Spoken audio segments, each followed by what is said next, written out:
Hello दोस्तों, स्वागत है इस वीडियो में। चलिए हम लोग स्टार्ट करते हैं। प्रीवियस ईयर क्वेश्चन जो होते हैं ये सबसे इंपॉर्टेंट क्वेश्चन होंगे आपके एग्जाम के पर्पज़ से। ये क्वेश्चन जो है पीआर पैरामेडिकल, एम्स पैरामेडिकल और अदर स्टेट के भी जितने भी पैरामेडिकल उसमें क्वेश्चन पूछे जा सकते हैं। तो जीके के कुछ सवाल हैं आपके सामने ये रहे। तो पहला प्रश्न की ओर बढ़ेंगे। तो पहला प्रश्न आपके सामने ये रहा। जितना भी है क्वेश्चन है मैं उसका डिटेल्स भी बताते जाऊँगा, ठीक है। तो पहला प्रश्न आपके सामने ये रहा। निम्नलिखित में से कौन सी नदी सतपुड़ा पर्वतमाला के बीच बहती है? पहला ऑप्शन नर्मदा, दूसरा महानदी और तीसरा सोन। इनमें से कोई नहीं। कौन सी ऐसी नदी जो है विंध्य और सतपुड़ा पर्वतमाला के बीच बहती है, माने दोनों के बीच के होकर गुजरती है। मान लीजिए ये दोनों पहाड़ है, ये दोनों पहाड़, तो दोनों के बीच से होकर कौन सा नदी गुजरती है? तो पहला नंबर ऑप्शन नर्मदा नदी, ठीक है। आगे हम अगला क्वेश्चन की ओर देखेंगे। अगला क्वेश्चन आपको है, अगला क्वेश्चन का सवाल ये है, सेंट्रल राइस रिसर्च स्टेशन कहाँ है?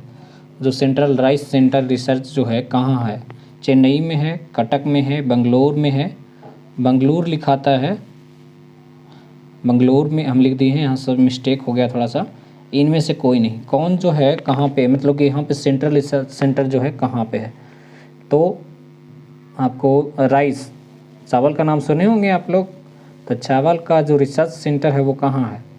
तो कटक में है। ये बी नंबर ऑप्शन सही होगा, ठीक है। बी नंबर नोट कर सकते हैं। चलिए आगे हम लोग देखेंगे।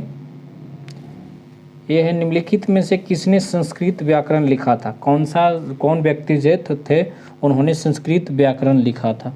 संस्कृत का व्याकरण किया था, मतलब उसके भाषा में परिवर्तन किया, ठीक है। तो कालिदास, चरक, पाणिनि, यानी इनमें से कोई नहीं। कौन थे जो संस्कृत का व्याकरण किए थे? तो ये सी नंबर ऑप्शन पाणिनि होगा। ये राइट आंसर सी होगा। चलिए ठीक है, आगे प्रश्न, अगले प्रश्न की ओर बढ़ते हैं। आपके सामने ये रहे, निम्नलिखित में से कौन सी शीर्ष धारा अंत में गंगा से मिलती है?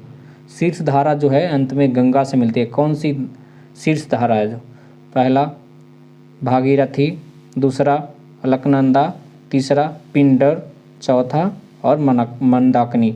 इसमें कौन सी धारा है जो जाकर के अंत में गंगा से मिल जाती है? आपके सामने ये प्रश्न रहा तो आपको आंसर बताना है। तो ये पहला नंबर ऑप्शन है, जो भागीरथी जो है जाकर के ये गंगा से मिल जाती है। अगला प्रश्न आपके सामने,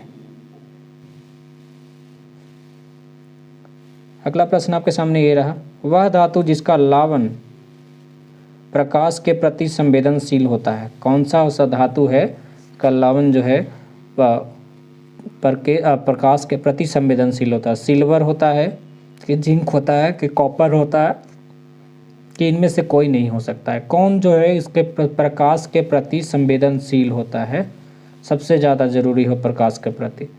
तो प्रकाश के प्रति सबसे ज़्यादा संवेदनशील कौन है? सिल्वर है, ठीक है। पतंजलि किसके संकलन के लिए प्रसिद्ध है? किसके संकलन के लिए पतंजलि क्यों प्रसिद्ध है? पंचतंत्र के लिए, योग सूत्र के लिए, आयुर्वेद के लिए, उपरोक्त में से कोई नहीं। तो कौन सा जो है आपको इसमें से ऑप्शन होगा? तो आपको एकदम डायरेक्ट आंसर आपको दिख रहा होगा, बी नंबर ऑप्शन, योग सूत्र के लिए ये प्रसिद्ध है। अगला प्रश्न जो है, निम्नलिखित में से, यहाँ पे ऑप्शन दिख रहा होगा, लूनी नदी पुष्कर के पास से निकलती है, निम्नलिखित में किसमें गिरती है? मैंने यहाँ से पढ़ना प्रश्न शुरू कर दिया था, यहाँ से पढ़ना, लेकिन लूनी नदी पुष्कर के पास से निकलती है, ये पता हो गया आप लोग को। कहीं से क्वेश्चन आपको डाइवर्ट करके दे सकता है कि लूनी नदी पुष्कर कहाँ से निकलती है? तो पुष्कर से पास होकर निकलती है, ठीक है। किसके पास होकर निकलते हैं? तो पुष्कर से। तो लूनी नदी पास होकर किस में गिरती है? अरब सागर में, कच्छ के रण में, और आगे ऑप्शन है तो दिखेंगे आपको ऑप्शन आपको कैम्बे की खाड़ी में और सांबर झील में। कौन सा ऑप्शन होगा? तो बी नंबर ऑप्शन होगा, कच्छ के रण में जो है लूनी नदी जो गुजरती है इससे पुष्कर से, पुष्कर के पास से गुजरती है, जो कहाँ गिरती है? टच के रन में। ठीक है, अगला प्रश्न आपके सामने ये रहा, निम्नलिखित में से कौन सी नदी पश्चिमी घाट की ब्रह्मगिरि श्रेणी से निकलती है? ठीक है, पहला कावेरी, दूसरा कृष्णा, तीसरा ताप्ती, चौथा ये सभी। जो कौन सा आंसर होगा, तो आपको बताना है कौन सी नदी पश्चिमी घाट की ब्रह्मगिरि श्रेणी से निकलती है, श्रेणी से निकलती है। श्रेणी यहाँ पे ना टवर्गी ना होगा, टा वाला ना जो होता है ना, वो टा वाला ना होगा, टा वाला ना, ऐसा वाला ना। ठीक है, तो इनमें से कौन होगा आंसर? आपको जो है कावेरी, कृष्णा, ताप्ती ये सभी बोल दिया, नीचे सभी भी ऑप्शन दे दिया है, तो आपको डी, आपको लग रहा होगा कि डी ऑप्शन होगा, लेकिन सिर्फ जो ब्रह्मगिरि पश्चिमी घाट से ब्रह्मगिरि श्रेणी से निकलती है सिर्फ कावेरी नदी निकलती है। ओके, तो ये नंबर ऑप्शन सही होगा। अगला प्रश्न ये है, सर्वाधिक जौ उत्पादन करने वाला देश कौन सा है?